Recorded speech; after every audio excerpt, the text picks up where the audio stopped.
thank you for taking time out of your day. I really appreciate it.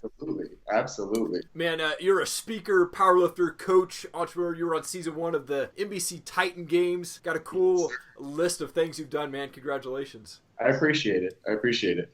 Now, you got picked to be on the Titan Games with Dwayne Johnson, which I'm sure is not an easy process, but what was that process like? What did you have to go through to get on that show, and what was the experience like? Man, so 100,000 people applied for that show. I didn't apply for the show. Oh, okay. They reached out to me, and I thought it was fake. It was like 11 at night, and he's like, oh, we want to get on a Skype call. I'm like, no, we're not getting on a Skype call at 11 at night. It's not what I'm thinking. Yeah. I ended up talking to them, and they were like, yeah, we like your story. I was like, okay, whatever. No, it's not going to happen. But hey, we picked 100 people to compete for a spot for the show. We want to fly you out to LA. I'm like, oh, okay, cool. We did a 10-hour combine doing everything from like max deadlift to treadmills to obstacle course to all this kind of crazy stuff and interviews. So I was like, damn, 100 people, they're all amazing athletes. I was like, no way. They picked 32 guys, and I made the cut.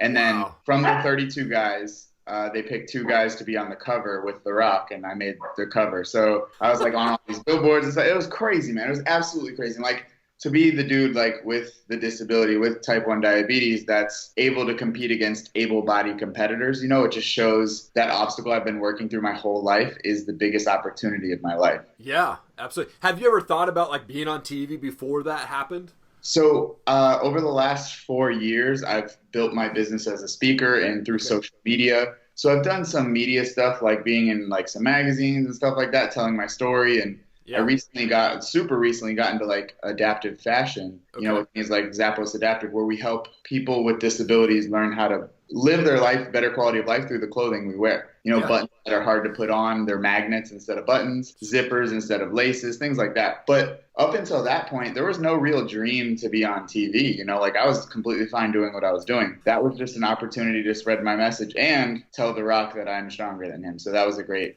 great opportunity for me.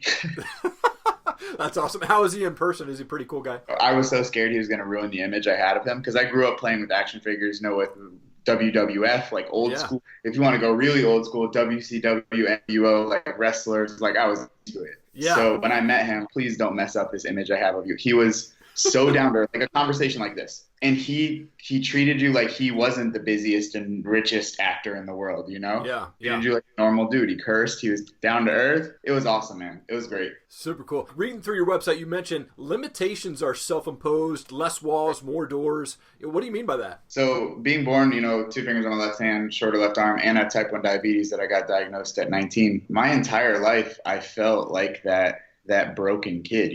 When you look at the definition of disabled, weak, broken, useless, helpless, those are synonyms for that word disability or disabled. And like, imagine being labeled that, your entire life, you're defined as someone who is less than. Mm-hmm. So from that to growing up in a really bad area, I stood out like a sore thumb. I was picked on, bullied. And when people say bullied, like, oh yeah, everyone's bullied. Everyone is. But I was bullied like bad to the point where I fell to some bad stuff and I got with the bad crowd and I did a lot of bad things to cope with that.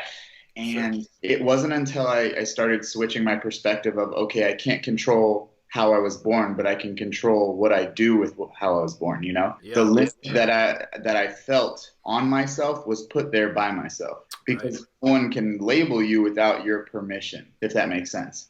Totally. If I called you a giraffe, you wouldn't be offended. But if I called you something that you truly believed about yourself that you've been hiding, it would hurt. So I started reframing my perspective. Okay, limitations are self-imposed in the aspect of what are you limiting with yourself mentally and why? And why don't you just not, Yeah. People, it's not that easy. Oh, it is that easy, but it's not simple. It sucks. It's terrible, Like easier said than done. Yeah, well, so is farting and making toast, But same time, let's not talk about stuff that's obvious. Instead of saying easier said than done, let's say better done than said. Let's just done. Let's just get it done, So I started fighting myself and I started accepting like who I was and started saying, how can I help other people with what I have? Nice. That's awesome. And I saw the video of you, I think it was posted on Unilad, when you got your prosthetic arm for the first time. What was that experience like, dude?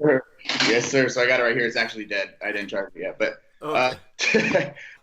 so I had hid my hand for 17 years, man, up until 2 years ago. I had my disability for 17 years, and so much so that I was I was playing drums. I was doing all kinds of crazy stuff, but still with the glove in my hand. I was speaking. I was getting paid to speak, but still hiding on stage. Wow. I still had the glove in my hand. So I set myself up with this impossible task. I was like, all right, if I ever get a prosthetic arm, I'll stop hiding my hand, thinking that I'll never get approved for a prosthetic arm because it's impossible to get approved for prosthetics, especially because I lived my life without one. I was like, there's no way. So I kind of set that up. Like, it made me feel better, but I knew it wasn't going to happen. It happened. So I made a video talking about like taking my glove off for the first time and showing my disability. And I was like, I'm going to post it on YouTube, and I'm just going to like, it'll make me feel better mentally. You know, a few people will see it. Those few people turned into 4 million people, and then the Washington Post covered it. And then I jumped in the deep end, and that was probably the best thing that ever happened. I'm a sink or swim type of guy. So the fact that I was forced to be uncomfortable made me the most comfortable in my life. You know, I was afraid to show something that I've lived with my whole life that I realized, for one, I created that fear out of nothing. And two, it was so relieving to finally fully accept myself when so many other people already did. Yeah. Wow. I mean, your YouTube channel has over 28,000 subscribers. You've got over 5 million views, over 60,000 Instagram followers. I mean, how have you been so successful on social media? So just to preface that, I used to be I wanted to be social media. You know, I wanted social media. And then I recently, I just really stopped caring about the followers and likes and stuff, because I started caring about giving value and impact to people who actually need it. You know, instead of getting tons of engagement and likes and followers, for one, that doesn't pay my bills. And two, that doesn't help the kid who thinks he's less than struggle. You know, that does nothing for him. That's what validation for myself. I lived that my entire life. Now I focus on truly giving value and helping people. And when I say helping people, literally talking them through a crappy time. You know, we all struggle, whether you're a guy or a girl. We all have this mental stigma of we're not allowed to feel. We have to be positive all the time. That's just bull. It's not real. So I think where a lot of the exposure has come is just from being authentic and trying to fit a mold of what you should be to be a successful YouTuber, what you should be to be a successful Instagrammer. What you should be is yourself, because you're the best at being that and you're the worst at being anyone else. So literally starting with being authentic and finding out who you are, not who you think other people want you to be. Right. I think made the biggest impact, to be honest. Yeah, I agree, man. And your videos are hilarious too. I mean, I love when you tried to write your name for the first time with your bus on the can, dude. I was dying, dude. That's just who I am, man. Like, I do the makeup with my girlfriend, did her makeup with my prosthetic arm. But that's literally who I am. Like, when the camera comes off, it doesn't change. Like, I am that person. I'm awkward. I'm weird. People they judge me because they see a swoopy haircut and muscle. They're like, he's definitely a douchebag that vapes on the beach, you know? I'm like, I don't even go to the beach, and I like to lift, but that doesn't mean I'm a crappy person, you know? Like, totally. I'm all for trying to break these stigmas of, like, regardless of how you look or what social media does, like, maybe you should get to know the person before you throw out that judgment, you know? Yeah, absolutely. Now, you had mentioned this a little bit earlier, but you were recently at the Dreamwalk fashion show out there in New York. And not only were you there, you were actually in it. Like, for those who don't know, what's that Dreamwalk fashion show about, and how was that experience? So this year has been crazy because I got involved with Zappos, which is a massive company, and they have something called Zappos Adaptive, where they work with people with disabilities and help people feel good about what they're wearing and looking good. Like, disability can still be sexy. We're allowed. We're not just those people that you avoid, you know? So I fashion show with them earlier this year, and I modeled Nike, which was awesome. And I was like, damn, that's so cool. And then I got hired by them to do more stuff with Nike and Tommy Hilfiger. And then I just did this fashion show, Dreamwalk, where it's all about body inclusion. You know, like, regardless of how you look, you don't have to fit the mold or the stereotype. It's cool. Like, the first one I did, I was like, oh man, that made me feel good. The second one I did, to see the kids and the parents who, like, stopped thinking that their kid or their self was broken, stopped thinking that you're doomed to live this life of less than, this life of, like, wheelchair ramps and, like, sadness. Like, that's the best feeling in the world. Be like, damn, I can do that. You know, the empowerment, like the true inclusion, not inclusion of, oh, hey, let's get the disabled guy on our team because it makes us look better, but hey, let's include him to, hey, he's normal just like us. That's the progress we're trying to make. And I never expected to get into fashion, so to speak, because I always judged fashion. I thought fashion is douchey. I'm like, oh, hoity-toity. I'm like, but to be honest, like, it does something for you mentally. You know, everyone, when you go through your closet, you're picking through shirts that you think is going to make you look best that day, that fit your mood, because it makes it good. And as guys, even, we have this mental stigma of we have to be masculine. We can't feel emotions. We just have to be, tough all the time. Like, we still want to look good too. Like, don't BS anyone. You don't have to live a certain lifestyle to want to look good, because we all deserve the right to feel confident. And the overarching concept of everyone's life is having quality of life. Yes. Multiple factors get you there, but if you're doing anything that takes away from your quality of life, you need to reconsider what you're doing. Yeah. Oh, absolutely. Absolutely. Wanted to transition to a couple fun questions here for you. Do you have a favorite type of music or favorite band that you listen to? I'm weird as hell, dude. When I lift, sometimes I listen to audiobooks because it gets me to zone out. And like, it's my time to like focus on me. I have tons of books and I try and budget time, but audiobooks tend to be the best on the go. Yeah. When I listen to music, I'm all over the place. My playlist will go from like country to hardcore metal to like R&B sexual music. I'm like, I don't know what's going on right now.